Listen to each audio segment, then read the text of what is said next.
दोस्तों, आपने अगर हिस्ट्री पढ़ी होगी तो एडोल्फ हिटलर के बारे में तो बहुत कुछ सुना होगा। एडोल्फ हिटलर, जिससे आज दुनिया का हर इंसान नफरत करता है सिवाय उसके फॉलोअर्स को छोड़कर और उसके जैसी सोच रखने वालों को छोड़कर। दोस्तों, एडोल्फ हिटलर ही वही दुनिया का तानाशाह था। दुनिया का एक ऐसा तानाशाह था जिसने अपनी हट धर्मी, अपनी अड़ के खातिर लाखों लोगों की जान ले ली थी और ये वर्ल्ड वॉर का जिम्मेदार भी था। जैसा कि दोस्तों, आपने और हमने बहुत सारे लोगों ने हिटलर के बारे में यूट्यूब पर ढेर सारी वीडियोस देखी होंगी कि हिटलर अगर वर्ल्ड वॉर जीत जाता तो क्या होता, हिटलर के मुकद्दस प्याले की क्या कहानी है। लेकिन दोस्तों, आज के इस वीडियो में हम आपको हल्की सी झलक दिखाएंगे एडोल्फ हिटलर शाह की बायोग्राफी की, दुनिया का सबसे बड़ा तानाशाह एडोल्फ हिटलर की बायोग्राफी। तो मेरी आपसे सिर्फ इतनी ही गुजारिश है कि इस वीडियो को मुकम्मल आखिर तक जरूर देखिएगा। दोस्तों, एडोल्फ हिटलर से हर अमन पसंद इंसान और हर सुकून पसंद इंसान नफरत करता है, क्योंकि दोस्तों एडोल्फ हिटलर ही वही शख्स है जिसकी वजह से न सिर्फ हजारों, न सिर्फ लाखों बल्कि करोड़ों लोगों की जाने गई है। यही वो शख्स था दोस्तों जिसकी वजह से दुनिया को सबसे ज्यादा नुकसान पहुंचाने वाला वर्ल्ड वॉर हुआ था। जी हाँ दोस्तों, हिटलर, जैसा कि आप सभी जानते हैं, वर्ल्ड वॉर का जिम्मेदार भी था। दोस्तों, तानाशाह हिटलर के नाम का खौफ इतना ज्यादा था कि न सिर्फ जर्मनी के लोग बल्कि पूरी के पूरी दुनिया ही हिटलर के नाम से कांपती थी। लेकिन दोस्तों, आज की इस जदीद दौर में, इस टेक्नोलॉजी वाली दुनिया में हिटलर से जहां पूरी दुनिया नफरत करती है, वहीं दूसरी तरफ दोस्तों हिटलर अपने दौर में एक बहुत ही प्रभावशाली नेता गुजरा है। दोस्तों, एडोल्फ हिटलर की स्पीच में इतना ज्यादा दम हुआ करता था कि एडोल्फ हिटलर बड़ी ही आसानी से लोगों को इन्फ्लुएंस कर लिया करता था, लोगों को इस तरह से मैनिपुलेट कर देता था कि वो उसकी बातों में आ ही जाते थे। और यही वजह थी दोस्तों कि एडोल्फ हिटलर इतनी बड़ी नाजी सेना बनाने में भी कामयाब हो चुका था। और दोस्तों, एक समय पर किसी चर्च का पादरी बनने की चाह रखने वाला एडोल्फ हिटलर कैसे बना दुनिया का सबसे बड़ा तानाशाह, कैसे बना इतना जालिम और क्रूर इंसान, चलिए हम इस पर अब नजर डालते हैं, इसके बारे में जानते हैं। तो दोस्तों, इस कहानी की शुरुआत होती है 20 अप्रैल 1889 से, जब ऑस्ट्रेलिया के ब्रोनो एम इन नाम की जगह पर एडोल्फ हिटलर नामी इस शख्स का जन्म हुआ था। एडोल्फ हिटलर के पिता का नाम एलोइस हिटलर और माँ का नाम क्लारा पोल्जल था।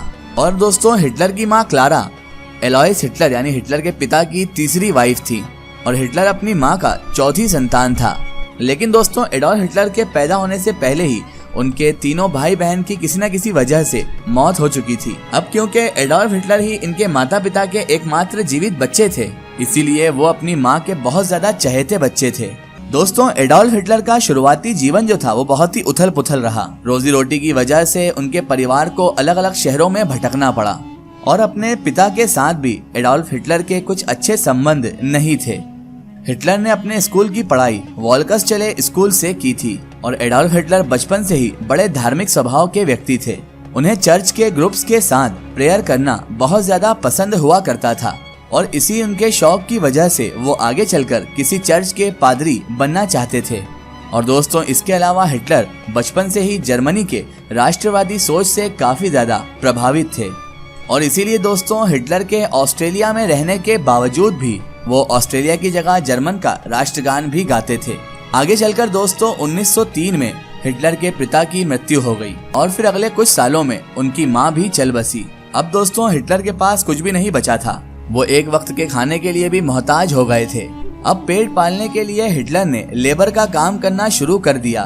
कुछ दिनों तक उन्होंने पेंटिंग भी बनाई और पोस्ट कार्ड बेचकर भी उन्होंने कुछ पैसे कमाए। और दोस्तों, लोग कहते हैं कि यही वो समय था जब एडोल्फ हिटलर के अंदर यहूदियों के प्रति नफरत पैदा हो गई। 1913 में हिटलर जर्मनी के शहर म्यूनिक में शिफ्ट हो गए और वहां पर उन्होंने जर्मन आर्मी ज्वाइन करने के लिए अप्लाई भी कर दिया। और फिर दोस्तों, जर्मन आर्मी ने 1914 में एडोल्फ हिटलर की एप्लीकेशन को एक्सेप्ट भी कर लिया।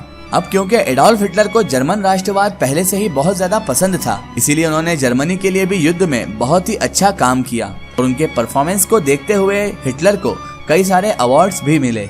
लेकिन फिर आगे चलकर पहले वर्ल्ड वॉर में जर्मन आर्मी के सरेंडर की वजह से हिटलर को काफी दुख हुआ और इसके लिए उन्होंने जर्मन के नेताओं को ही जिम्मेदार ठहराया। आगे चलकर 1919 में हिटलर ने DAP नाम की एक पार्टी ज्वाइन कर ली, जो कि जर्मन वर्कर्स की पार्टी थी। और इस पार्टी के लोग दोस्तों यहूदियों के खुले और कट्टर दुश्मन थे। और दोस्तों कहते ये भी हैं कि यहूदियों के प्रति हिटलर की जो नफरत थी वो DAP पार्टी ज्वाइन करने के बाद और भी ज्यादा प्रबल हो गई। और आगे चलकर ही दोस्तों DAP पार्टी का नाम बदलकर नाजी रख दिया गया। और इसके बाद दोस्तों हिटलर बहुत ही कम समय में यहूदियों के खिलाफ स्पीच देकर बहुत ज्यादा फेमस भी हो गए। वर्ल्ड वॉर के बाद से उस समय जर्मन की आर्थिक स्थिति भी कुछ अच्छी नहीं थी और जर्मनी की आर्थिक स्थिति को सुधारने की बातें करके अब हिटलर लोगों में लोकप्रिय बनते जा रहे थे। इसी लोकप्रियता को देखते हुए हिटलर को 1921 में नाजी पार्टी का चेयरमैन भी बना दिया गया। पहले विश्व युद्ध तक जिसे कोई भी नहीं जानता था, वही हिटलर अब काफी लोकप्रिय हो चुका था। 1923 में हिटलर ने उस समय के सरकार को गिराने का भी प्रयास किया था, लेकिन उसमें वो असफल भी हो गया था। और 1924 में राष्ट्रद्रोह के इल्जाम में हिटलर को 5 साल की सजा भी सुनाई गई। हालांकि उसके बाद 13 महीने ही उसे जेल में रखा गया। और इसी बीच उन्होंने मीन कैंप्स नाम की एक किताब भी लिखी। हिटलर के जेल से छूटने के बाद जर्मन की आर्थिक स्थिति थोड़ी बेहतर हो चुकी थी, इसीलिए अब हिटलर को कुछ ऐसा करना था जिससे वो लोगों की नजरों में एक बार फिर से आ सके। और ये मौका मिला दोस्तों उन्हें 1929 में, जब जर्मन स्टॉक मार्केट बुरी तरह से नीचे आ चुका था। लाखों लोगों को अपनी नौकरियों से हाथ धोना पड़ा था और बहुत सारे बैंक भी बंद हो गए थे। अब हिटलर देश की इकोनॉमी को वापस से पटरी पर लाने का वादा करके लोगों के बीच एक बार फिर से लोकप्रिय हो गए, लोगों के दिलों में छा गए। और हिटलर जिस सियासी जमीन की तलाश कर रहा था वो अब उसको मिल चुकी थी। हिटलर ने 1932 में राष्ट्रपति का चुनाव लड़ा, लेकिन एक बार फिर से उसे निराशा ही हाथ लगी। हालांकि दोस्तों अगले साल 1933 में वह जर्मन के चांसलर का चुनाव जीत गया। और बस फिर क्या था, ताकत आते ही हिटलर ने अपना असली रंग दिखाना शुरू कर दिया। आगे चलकर राष्ट्रपति के मृत्यु के बाद उसने खुद को ही राष्ट्रपति घोषित कर दिया और फिर सबसे पहले उसने सोशल डेमोक्रेटिक पार्टी को बैन कर दिया। और इसके बाद से ही दोस्तों फिर यहूदियों के नाक में दम करना हिटलर ने जो शुरू किया तो उसने सबको दहला कर रख दिया। राष्ट्रपति बनने के बाद हिटलर ने अपनी सैनिकों की ताकत बढ़ाने पर काम किया और 1939 आते आते इस जिद्दी तानाशाह ने अपने ही पड़ोसी मुल्कों पर, पड़ोसी देशों पर हमला भी कर दिया। और इस तरह से दोस्तों दूसरा वर्ल्ड वॉर भी शुरू हो गया, जिसमें से फिर एक के बाद एक कुल 30 देशों ने हिस्सा ले लिया। और कहा जाता है कि इस वर्ल्ड वॉर 2 में करोड़ों लोगों की जान भी गई। शुरुआती समय में हिटलर की नाजी आर्मी को तो जीत मिल ही गई, लेकिन जैसे जैसे समय बीतता गया उसकी ताकत अब कम होने लगी थी और हिटलर को भी अब शायद इस बात का एहसास होने लगा था।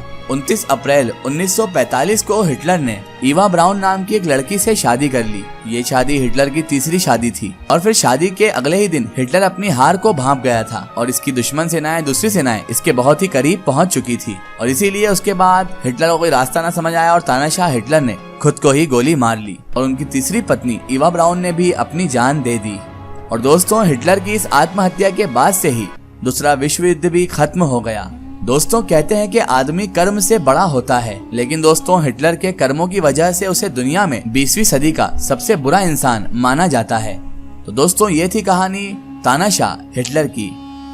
फिलहाल दोस्तों आज की हमारी वीडियो में बस इतना ही। अगर ये वीडियो आपको पसंद आई है तो इसे ज्यादा से ज्यादा शेयर कीजिए और इसे अपने फ्रेंड सर्कल, अपने रिश्तेदारों तक जरूर पहुंचाएं। इसी तरह की इन्फॉर्मेटिव और हिस्टोरिकल वीडियो के लिए हमारे चैनल को सब्सक्राइब कीजिए और पास में दिए गए घंटी के आइकन को जरूर दबाएं ताकि हमारी आने वाली हर नई वीडियो की नोटिफिकेशन आप तक पहुंचती रहे।